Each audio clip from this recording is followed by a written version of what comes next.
नमस्ते और एक बार फिर आपका स्वागत है महाभारत की इस महागाथा में। पिछले एपिसोड में हमने देखा कि कैसे राजा पांडु के श्राप के कारण उनकी मृत्यु हो गई और उनकी पत्नी माद्री भी उनके साथ सती हो गईं। कुंती ने अपने 5 पुत्रों युधिष्ठिर, भीम, अर्जुन, नकुल और सहदेव को संभाला और हस्तिनापुर वापस लौट आईं। जब कुंती और पांडव हस्तिनापुर पहुंचे तो पूरे दरबार में शोक और आश्चर्य का माहौल छा गया। भीष्म, विदुर और धृतराष्ट्र ने पांडवों का स्वागत किया, लेकिन उनकी चिंताएं भी बढ़ गई थीं। इसी दौरान गांधारी ने भी एक पुत्र को जन्म दिया। गांधारी का गर्भ पूरे 2 साल तक रहा था।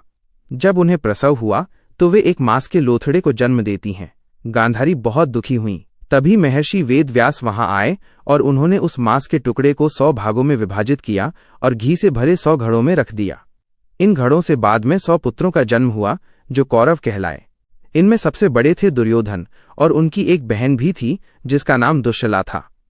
पांडव और कौरव दोनों राजकुमार हस्तिनापुर के राजमहल में एक साथ बड़े होने लगे, लेकिन उनके बीच बचपन से ही एक गहरी खाई थी। पांडव, विशेषकर भीम, अपनी शक्ति और शरारत के लिए जाने जाते थे। वे अक्सर कौरवों को परेशान करते थे और दुर्योधन को ये बात बिल्कुल पसंद नहीं थी। दुर्योधन पांडवों से बहुत ईर्ष्या करता था। पांडव और कौरव ने गुरु द्रोणाचार्य से शस्त्र विद्या सीखी। द्रोणाचार्य का सबसे प्रिय शिष्य अर्जुन था, क्योंकि वह बहुत ही एकाग्र और मेहनती था। अर्जुन की अद्भुत प्रतिभा ने दुर्योधन के मन में ईर्ष्या को और भी बढ़ा दिया। वो ये स्वीकार नहीं कर पा रहा था कि पांडव, खासकर अर्जुन, उससे और उसके भाइयों से हर क्षेत्र में बेहतर थे। दुर्योधन की ईर्ष्या ने उसे पांडवों के खिलाफ एक गहरी साजिश रचने के लिए प्रेरित किया। उसने अपने मामा शकुनी के साथ मिलकर भीम को मारने की कोशिश की। उसने भीम को जहर मिला हुआ खाना खिलाया और उसे गंगा में फेंक दिया, लेकिन भीम बच गए और पहले से भी ज्यादा शक्तिशाली होकर वापस लौटे। इस घटना ने पांडवों को यह एहसास करा दिया कि कौरवों के मन में उनके लिए कितनी नफरत भरी है। एक दिन गुरु द्रोणाचार्य ने अपने शिष्यों की परीक्षा लेने के लिए एक कठपुतली पक्षी को पेड़ पर रखा और सबसे पूछा कि उन्हें क्या दिख रहा है।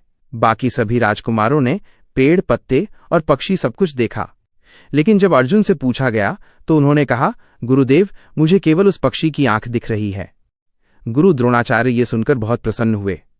ये घटना दिखाती है कि कैसे पांडवों और कौरवों की सोच और लक्ष्य कितने अलग थे।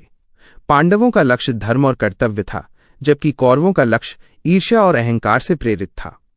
अब ये प्रतिद्वंद्विता धीरे धीरे एक बड़े संघर्ष का रूप ले रही थी। क्या यह ईर्ष्या हस्तिनापुर के भविष्य को बदल देगी? और क्या भीष्म और विदुर इस बढ़ती हुई खाई को रोक पाएंगे?